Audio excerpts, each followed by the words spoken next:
Olá, pessoal.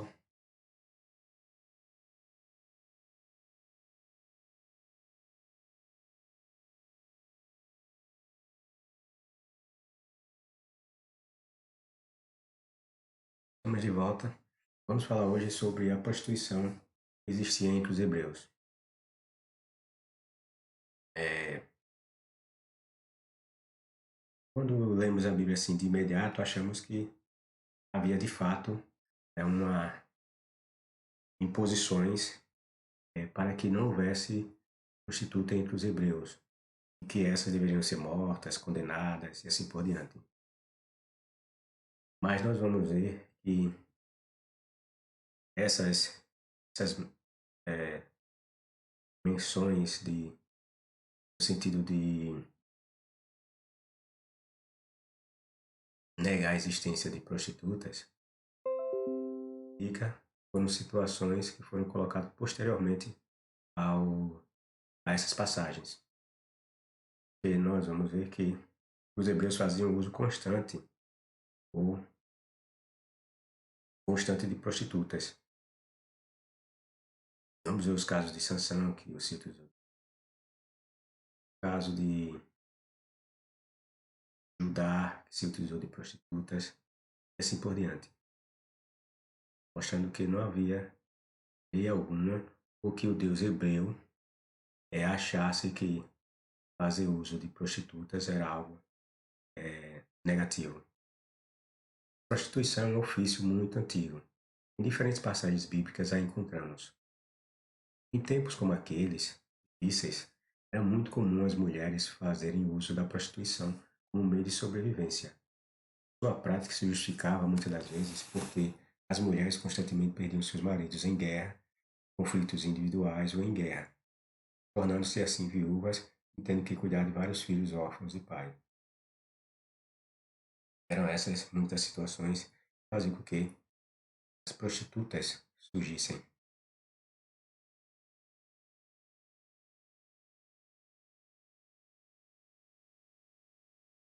Quando uma mulher perdia seu esposo, tinha duas opções: ou ela virar pedinte, um esmolé, ou uma prostituta. Muitas das vezes as mulheres optavam por esta última. Embora encontremos textos negativos a seu respeito, ela era muito apreciada, ou seja, a prostituição era muito apreciada entre os do povo do Deus hebreu. Era uma prática daqueles povos de servirem de mulheres para se satisfazer sexualmente. E não era nada, e essas coisas não eram nada visto como algo negativo. A proibição da prostituição era letra morta da lei. Ou da lei, eu falo da lei dos hebreus. Quer dizer, havia, mas ninguém seguia a risca. Era impraticável. Eu digo havia nesse contexto que eles colocaram, em que eles formularam o monoteísmo. E isso aí é uma coisa tardia, mas nós vamos ver que, na verdade, não havia proibição nenhuma. É, no tempo que eles apontam essas situações. Ela era impraticável, como tantos outros dispositivos contidos na mesma lei. Tudo porque essas proibições nada mais é que ordenanças humanas, criações humanas. Não haverá mulher, não haverá mulher cortesã nem prostituta entre as filhas ou entre os filhos de Israel. Deuteronômio 23:17. Essa é uma das passagens que parece nos dizer que era proibido ter prostitutas ou mulheres cortesãs entre, entre os do povo hebreu. Mas, como eu disse, é apenas uma aparente proibição.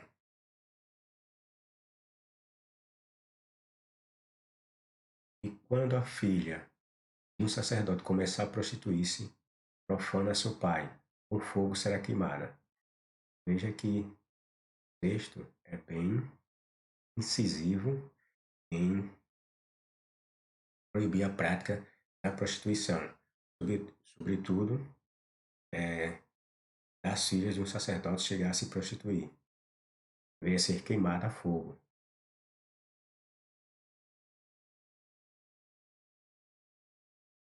registrada em Levítico 21:9.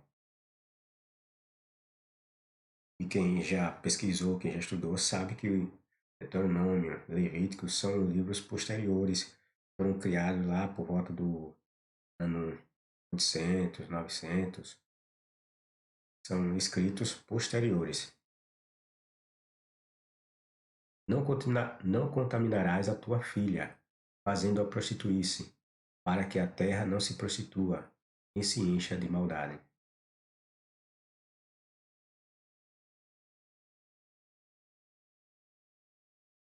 Os hebreus, como já dito, adoravam se entregar aos braços de uma belíssima e deliciosa prostituta. Podemos afirmar isso porque há alguns textos bíblicos que nos mostram isso. São poucos, é verdade, mas eles nos mostram o contexto geral no qual os hebreus encaravam as prostitutas. Um desses poucos exemplos é talvez esses textos que eu acabei de mencionar surgiram justamente para criar essa mentalidade de que a prostituição era algo negativo posteriormente, mas que era uma coisa já praticada muito tempo atrás pelos hebreus. Daí, quando na elaboração do Levítico, os escribas, os rabinos, colocaram essas passagens com um tom negativo e ameaçador para aquelas que praticavam a prostituição. Mas não que a prostituição fosse desde a época em que os hebreus surgem como povo algo visto de forma negativa e proibitiva.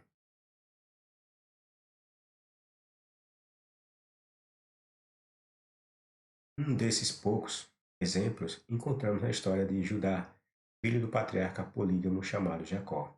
A Bíblia nos conta que aquele homem hebreu, servo de Javé, o Deus moralista que proibiria aparentemente mais tarde no Monte Sinai toda e qualquer forma de prostituição, teria ido em busca dos prazeres proporcionados por uma prostituta. Entendamos o contexto da história envolvendo Judá. Este possuía um filho de nome Er, e era casado com uma mulher cananeia de nome Tamar. Acontece que esse marido de Tamar morre, filho de Judá, deixando-a viúva e sem filhos, assim como havia um costume entre os hebreus de que o morto tinha que deixar herdeiros para que seu nome não fosse esquecido e suas riquezas, se tivesse alguma, não fossem parar nas mãos de outra família. Exigia-se assim que o irmão mais velho do falecido lhe fizesse as vezes, ou seja, lhe substituísse, né? E deitasse com a viúva para produzir semente ao seu irmão falecido. Essa regra está sentada na Bíblia e recebe o nome de levirato, a lei do levirato.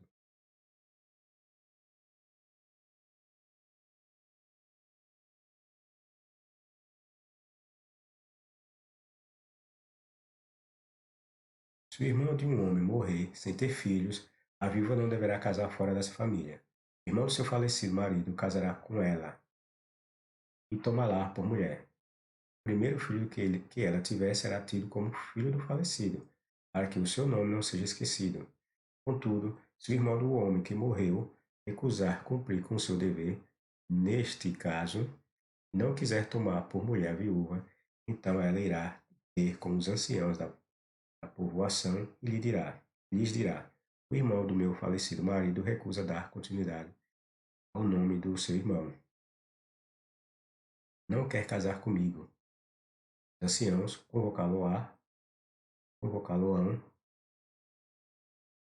conversarão com ele, e se a sua decisão se mantiver, a viúva dirigir-se-á a ele na frente dos anciãos.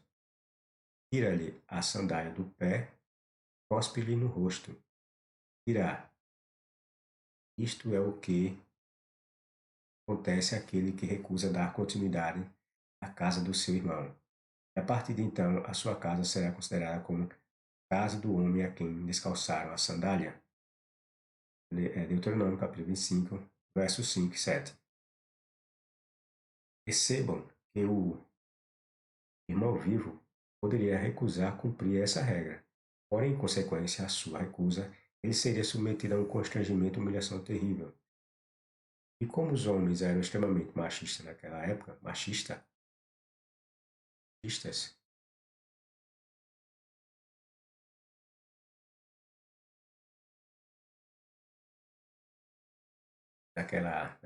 naquele tempo, e na comunidade hebraica, a grande massa aceitava. Para não passar esse constrangimento, essa humilhação, ter o rosto cuspido com a sua própria sandália, ele se submetia a aceitar a esposa do falecido. E sabendo que os hebreus eram imorais por natureza, tanto quanto os cananeus, eles desmoralizavam, a sua não recusa não causava nenhuma surpresa. Afinal de contas, muitas das vezes esse hebreu velho iria se deitar na cama de sua cunhada novinha, se desse sorte. Como vamos ver, os hebreus não desperdiçavam nem as putas de seus pais. Concubinas, na verdade, eram as mulheres escravizadas ou compradas como tais para servir de opção aos hebreus que tivessem mais condições.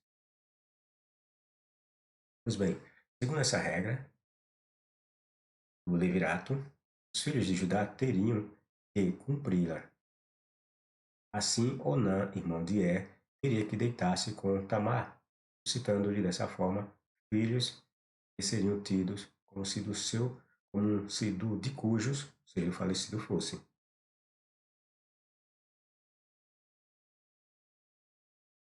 Porém, esse Onã, o masturbador, sim, preferia se masturbar a transar com a mulher do irmão.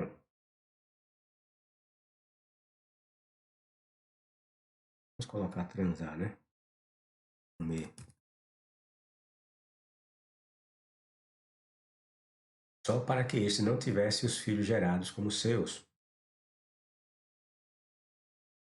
Jeová, o Deus da moral e dos bons costumes, não gostou disso. Isso o quê? De que foi que Jeová não gostou? Você acha que Jeová não gostou das masturbações de Onã? Foi? Você está redondamente enganado. Pensou assim. A ira de Jeová estava no fato de que o não masturbador não queria gerar filhos ao morto, que por sinal havia sido assassinado pelo próprio Jeová, que o considerava um homem muito mau. Você acha que um Deus que mata crianças de peito ao fio da espada ia se preocupar com a prática da masturbação? Você acha que um Deus que tolerava filhos comerem suas mães, os pais comerem suas filhas, se importaria com a prática da masturbação? Você acha que um Deus que matava velhos, indefesos, aleijados, cegos, por serem cananeus, se preocuparia em proibir masturbadores crassos como os hebreus? Só que não para pensar e acredita em moralismo advindo de um Deus devasso e cruel como era Jeová.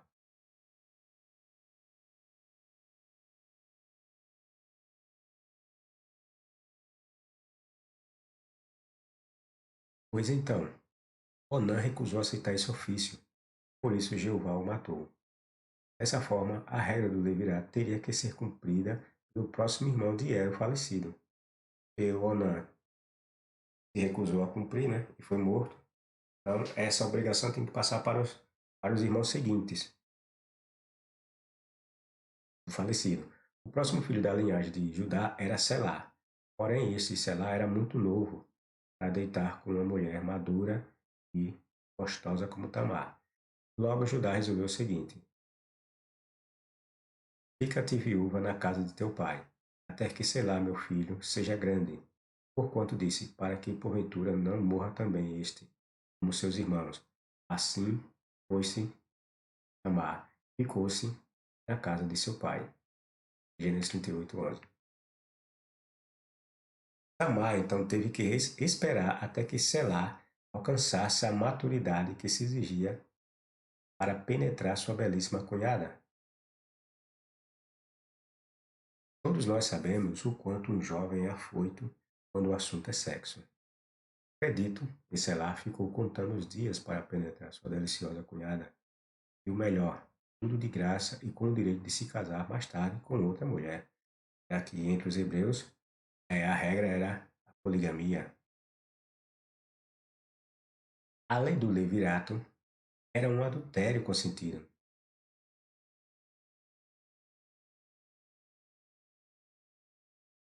e aprovado por Javé, o deus moralista.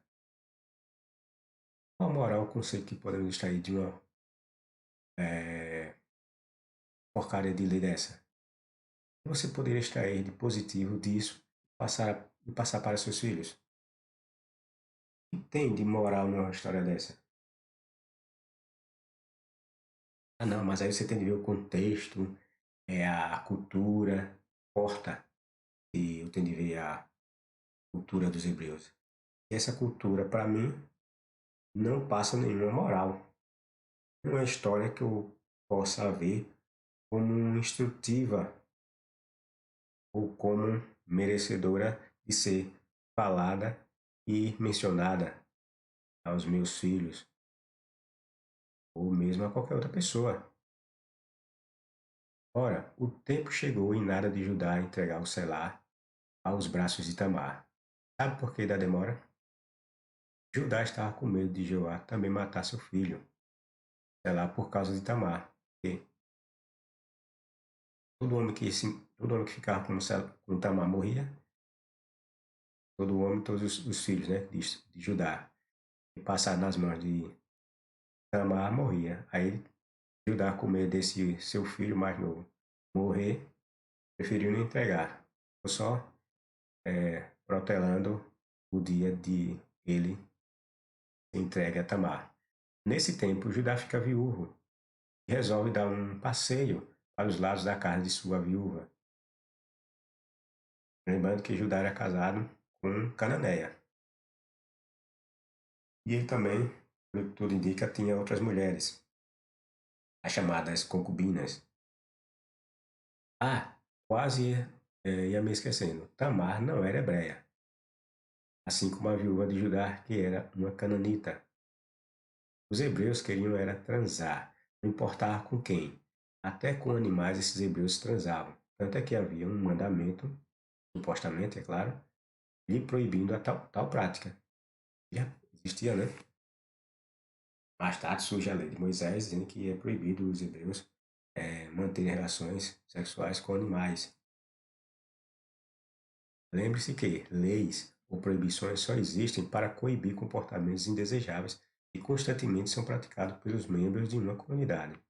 Se existia essa proibição é porque havia quem praticasse esse tipo de coisa. Existiam hebreus que transavam ou faziam uso do sexo com animais.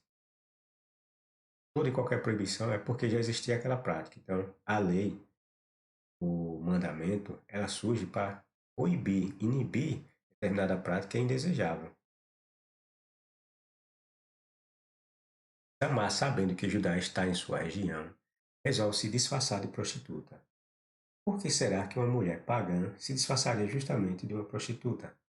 Deveria ser morta, segundo mais tarde a lei de Moisés vai determinar. E, embora nessa passagem é uma passagem em que a lei de Moisés ainda não é instituída, mas havia já o costume, segundo os textos nós vemos. E quando Judá descobre que Tamar está grávida, ele pensa que ela, no caso, havia praticado adultério. Veja que Tamar, já era considerada casada com o filho Selar, que ainda não tinha assumido esse papel. É tanto que, quando é descoberto que Tamar está grávida e se imagina que ela tinha tido relações sexuais com outro homem, aí diz que ela teria cometido adultério. E esse Judá disse que ia pôr fogo nela, ia matar ela. Ou seja, já havia esse costume de que, diante do adultério, a mulher deveria ser morta. A mulher poderia ser morta. Numa época em que não havia a tal lei de Moisés, aqui. A lei, de fato, dizendo que e a mulher adúltera e o adúltero deveriam morrer, vai aparecer lá no tempo de Moisés. Mas, como eu falei, existia esse costume. E o costume nada mais é que uma lei. O que desmente o que muitos cristãos falam, né? Que os hebreus faziam isso ou aquilo, porque em determinada época não havia lei. Mas havia costumes. Entre esses, podemos citar esse caso aqui de Judá. Diz que ia matar a, a nora porque tinha se deitado com um homem. E ela estava prometida a seu filho Selá. Selá, então ele considerou aquela gravidez dela como um ato de adultério. Só há um motivo justificável, só há um motivo justificável para alguém correr tamanho risco. Qual seria? Eu digo o risco de Tamar ter se disfarçado de prostituta.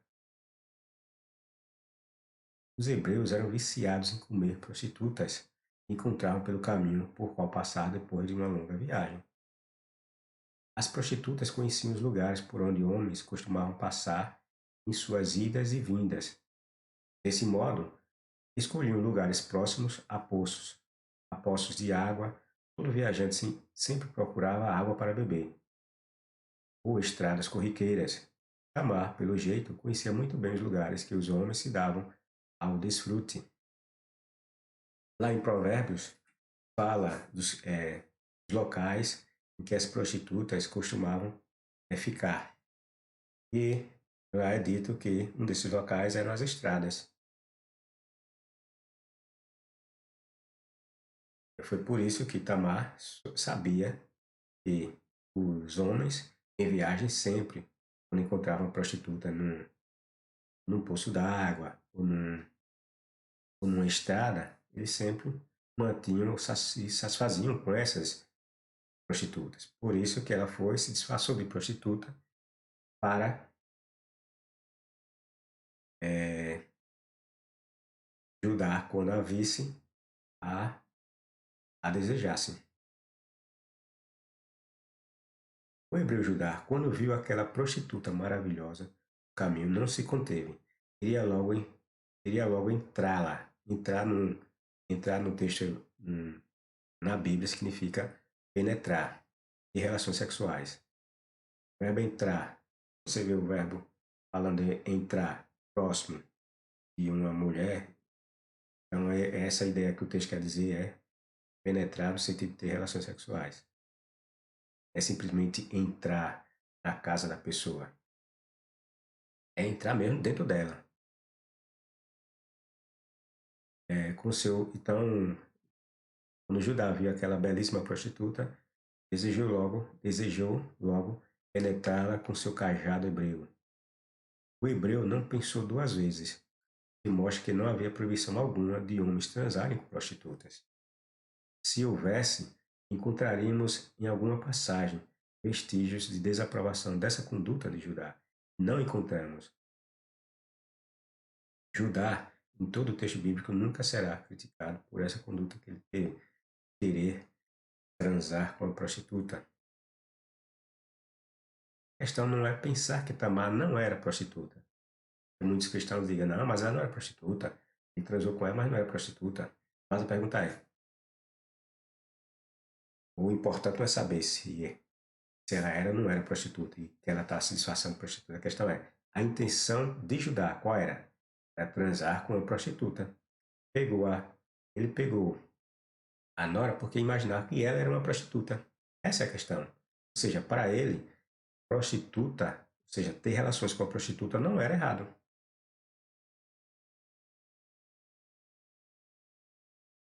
Essa é a questão.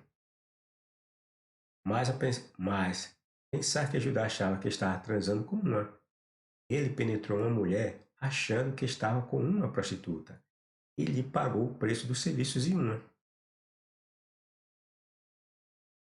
E os cristãos, como eu falei, tentam querer remendar a história.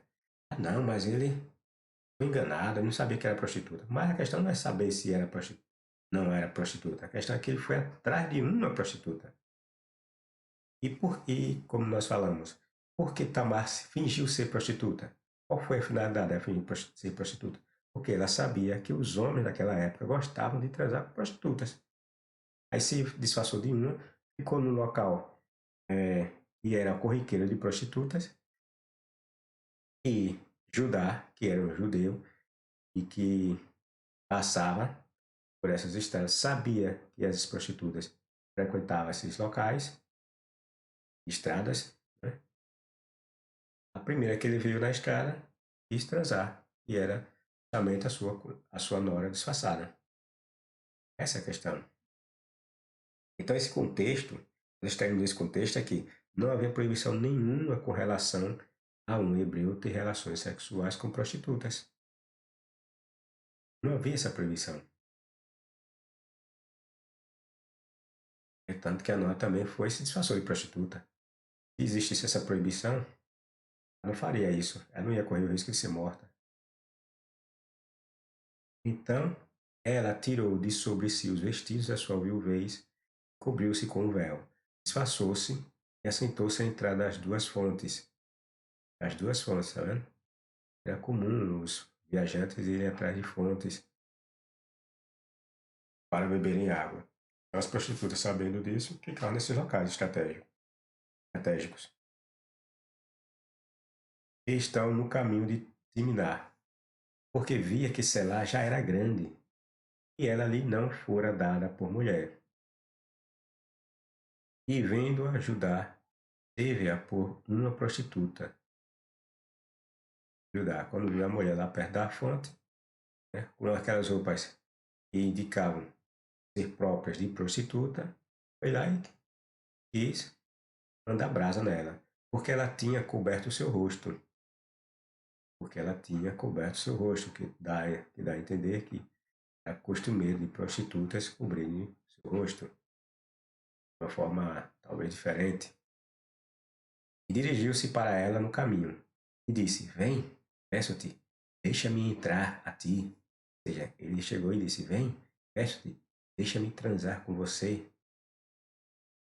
Entrar é penetrar, ter relações sexuais. Porquanto não sabia que era sua nora. Não sabia que era nora. E ela disse: Que darás para que entres a mim? Ou seja, o que é que você vai me dar para transar comigo? E ele disse: Eu te enviarei um cabrito do rebanho. Ela disse: Dás-me penhor até que o envies. Esse relato de Judá, sua nora, Amar. O que a nora e o hebreu fizeram foi uma outra violação grave das leis de convivência da época, pois a regra era que o irmão possuísse a mulher de seu outro irmão, porque Tamar o irmão morreu, o marido de Tamar morreu, que era filho de Judá, morreu. Então a lei determinava que quem tinha de ocupar o lugar não era o pai do filho que morreu, e sim os irmãos. Não havia possibilidade de o pai do falecido tomar esse lugar. Isso seria tomado como abominação. Abominação. Judá, ao deitar com a nora, Tamar, violou ou maculou, segundo a lei de Moisés, o leito conjugal do próprio filho. Se um homem dormir com a sua nora, e nesse caso Tamar era a nora, serão ambos punidos de morte. Isso é uma ignomínia, e eles levarão a sua culpa. Essa determinação vai ser dada mais tarde, segundo a lenda bíblica, lá no Monte Sinai, quando Moisés recebe a lei. Levítico não é a continuidade da lei, né? Levítico e Deuteronômio. Só que esses relatos, como eu falei, são relatos tardios.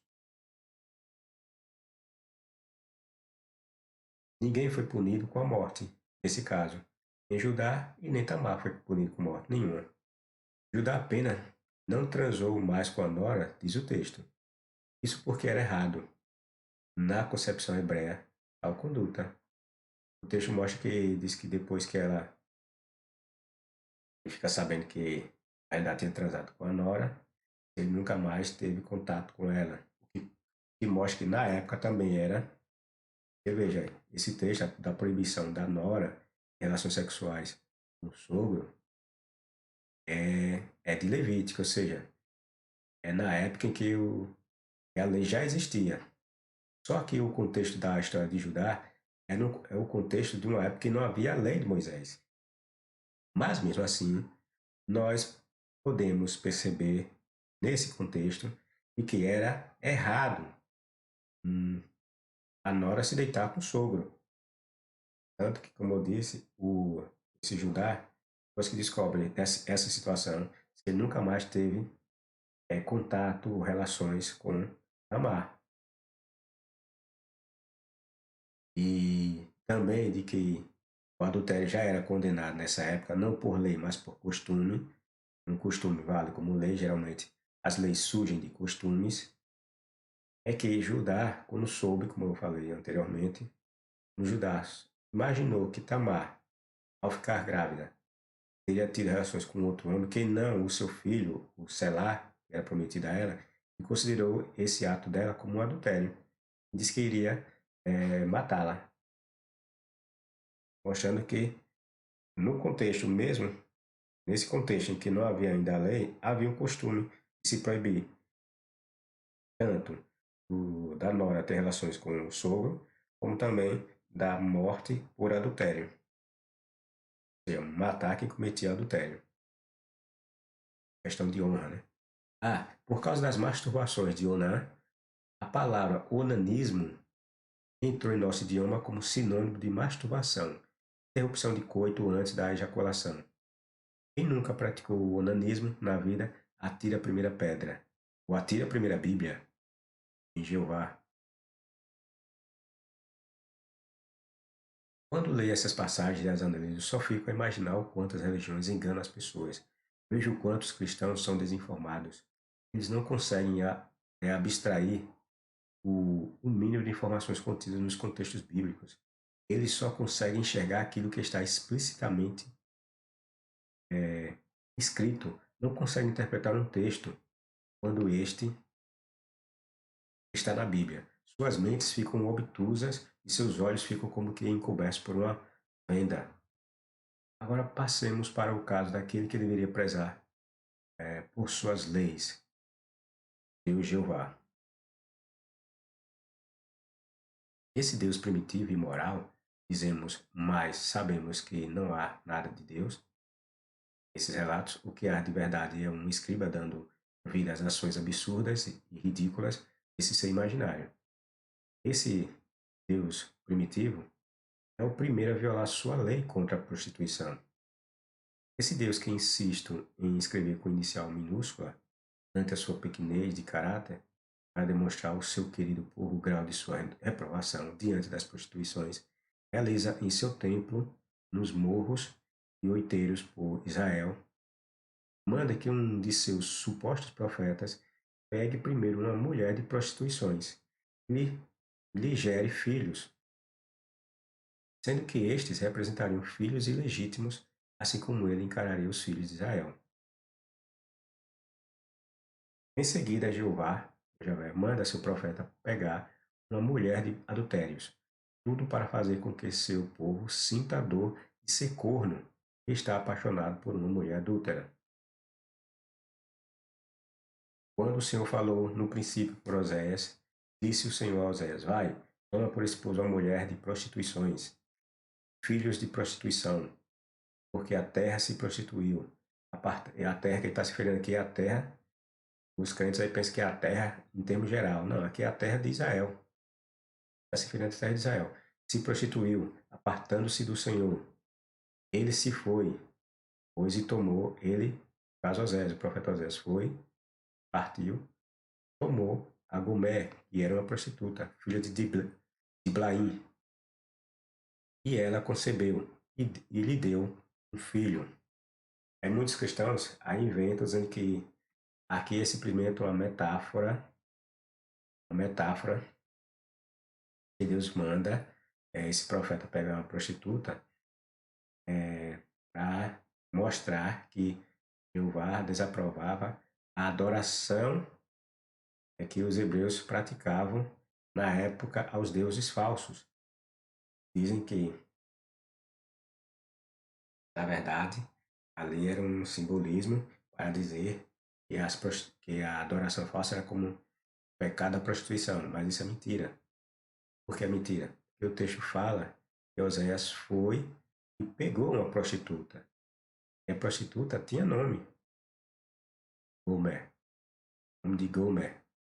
Tem até a tem até o nome do pai, filha de Iblaim. Ou seja, era uma prostituta real.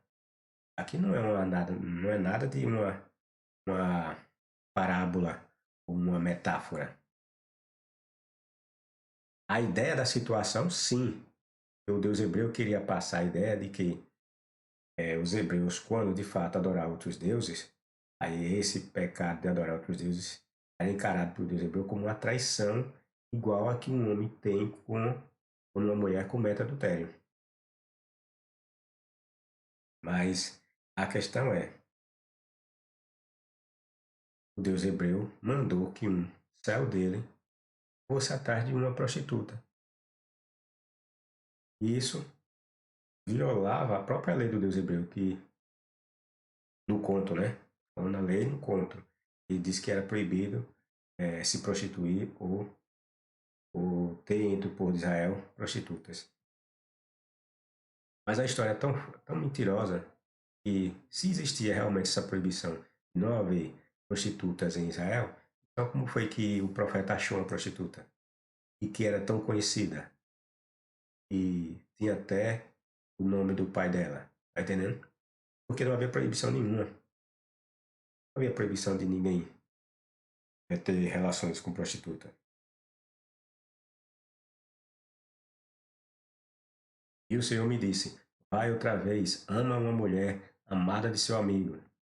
Deus manda, o Deus hebreu manda o profeta pegar uma mulher do amigo, imagine. Ou seja, manda o profeta cometer um adultério simplesmente para ilustrar para o povo que ele achava errado os atos de adoração falsos que ele e o povo fazia dos deuses estrangeiros. Ou seja, mandar mandou o profeta fazer algo errado para mostrar uma atitude errada do povo. Vê se tem lógica isso. Você querer corrigir um comportamento errado de uma pessoa, fazendo com que uma outra pessoa praticasse algo errado. Veja que absurdo.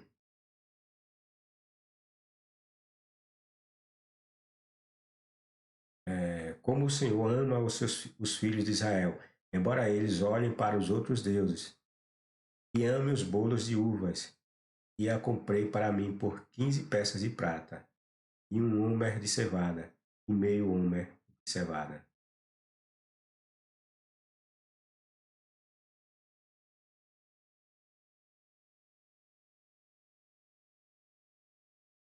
Oséias 3, 1, 2.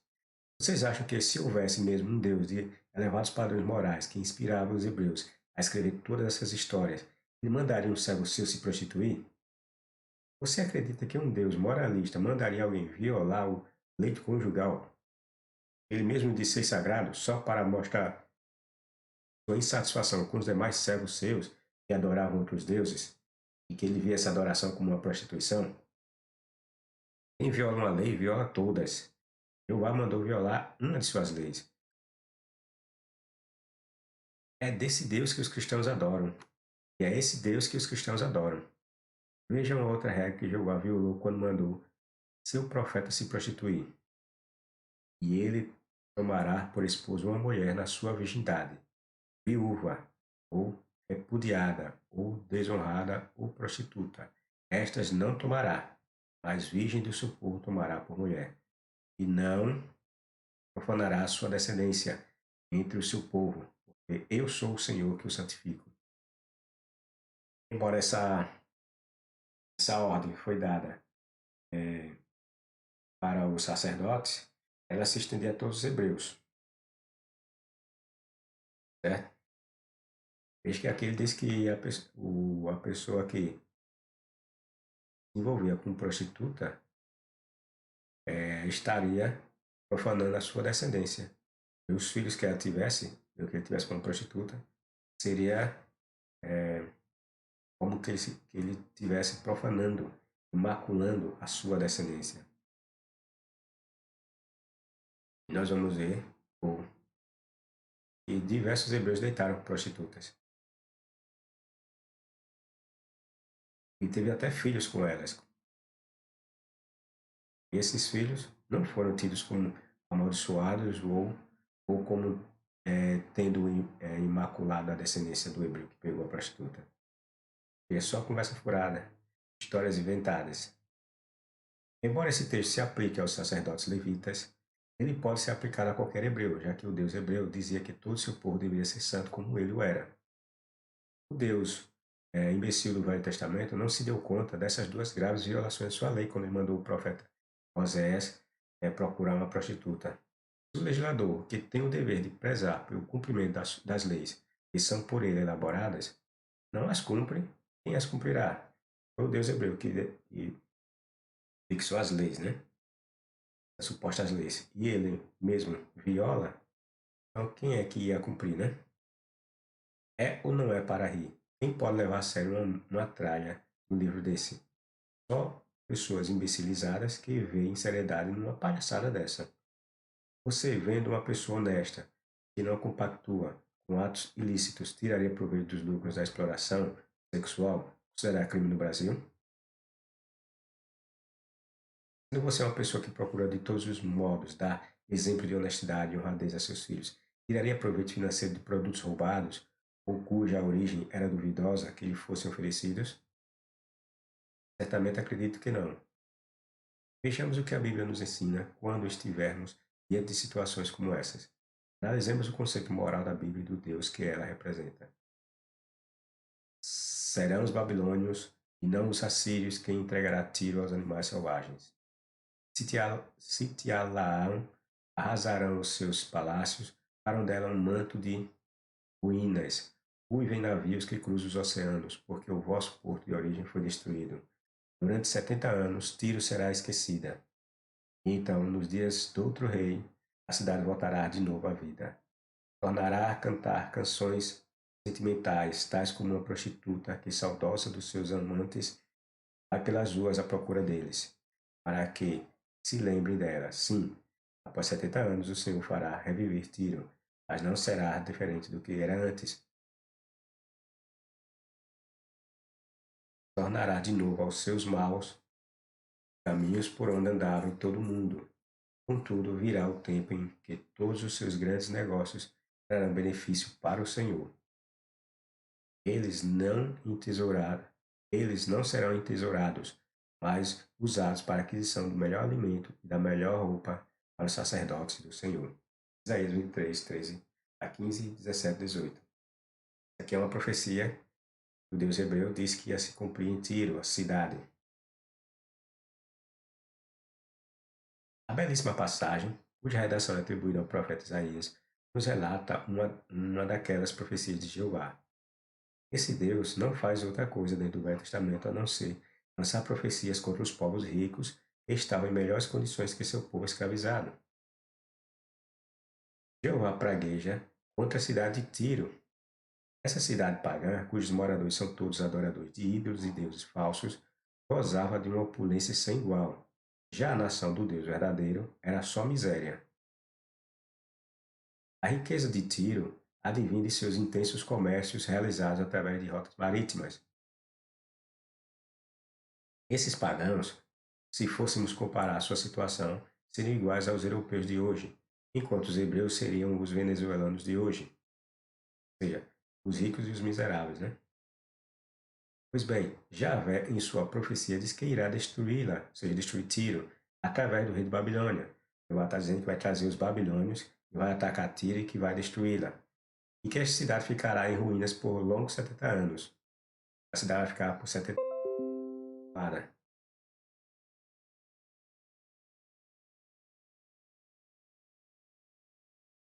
Como Tiro é uma cidade pagã, Javé a compara a uma prostituta. O hebreu gostava de comparar, né?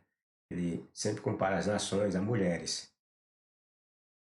Por isso que a nação de Israel e a cidade de Jerusalém, Judá, ou de Judá e a cidade de Jerusalém, Samaria, elas são comparadas como mulheres do Deus hebreu.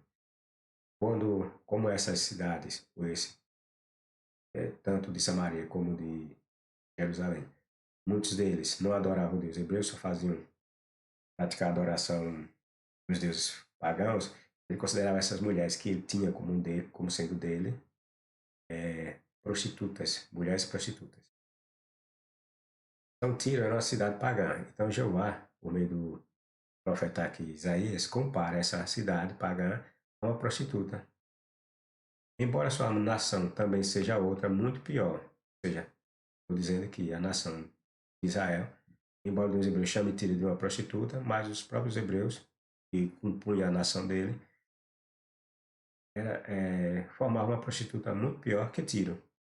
Depois de passados os 70 anos, Yahvé promete que Tiro será reconstruída sob um novo rei, mas que ela continuará sendo a mesma prostituta de antes, ou seja, vai continuar praticando seus atos que Yahvé considera como errados. Jeová continua dizendo que os negócios lucrativos dessa prostituta simbólica não mais serão usados para seu proveito, mas para o gozo e alegria de seus sacerdotes levitas que o aproveitarão para comprar alimentos e roupas das melhores qualidades. O Deus hebreu diz que toda aquela opulência de Tiro, depois de 70 anos, vai ser novamente restaurada, vai restaurar de novo a situação que Tiro antes tinha, e que ela vai permanecer vai permanecer no mesmo estado de antes, ou seja, uma prostituta, mas que seus ganhos agora não serão para proveito próprio dessa cidade, mas sim para os sacerdotes que adoram a Javé, que os sacerdotes levitas, que vão usar dessa opulência da cidade de Tiro para comprar alimentos e roupas para eles. Em outras palavras, Javé está dizendo que Tiro vai se tornar uma nação escrava de Israel. Você consegue ver a falta de caráter desse Deus? Javé tem olho grande nos bens alheios e deseja as riquezas dos outros povos. Não importa qual a licitude dessas riquezas, ele quer para ele seu povo. Por que dizemos isso? Porque o Deus hebreu compara as riquezas ao opulência de Tiro, ele relaciona a prostituição e a atos ilícitos. Mas ele disse que essa opulência e toda a riqueza que Tiro advém desses atos, que é o comércio, né? Nós sabemos que Tiro era uma cidade que mantinha comércio muito intenso, né, no Mediterrâneo, se tornou rica por causa disso. Então o Javé diz que toda essa riqueza de Tiro vai ser convertida para ele. Mas se as atitudes de Tiro não são atos imorais, como é que alguém se aproveita de atos imorais para tirar proveito? Percebe que Javé chama Tiro de prostituta. Logo, suas riquezas vêm de suas prostituições. É esse Deus moralista que condena as prostitutas, mas deseja lucrar ou tirar proveito da conduta imoral delas. Ele condena as atitudes, as práticas que se é feita lá em Tiro, chamando até mesmo de atos de prostituição, mas diz que vai tirar proveito das morais aos seus olhos em benefício dos hebreus. Esse Deus é um farsante, desonesto, e um quanto mais violador de suas próprias leis. No Velho Testamento há essa regra: não haverá mulher cortesã, nem prostituta entre as filhas ou entre os filhos de Israel, seja qual for o voto que tiveres feito. Não levarás à casa do Senhor, teu Deus, o ganho de uma prostituta, nem o salário de um cão, porque uma e outra coisa são abominadas pelo Senhor, teu Deus. Mais outra lei quebrada pelo Deus hebreu. Porque ele diz que os ganhos de uma prostituta,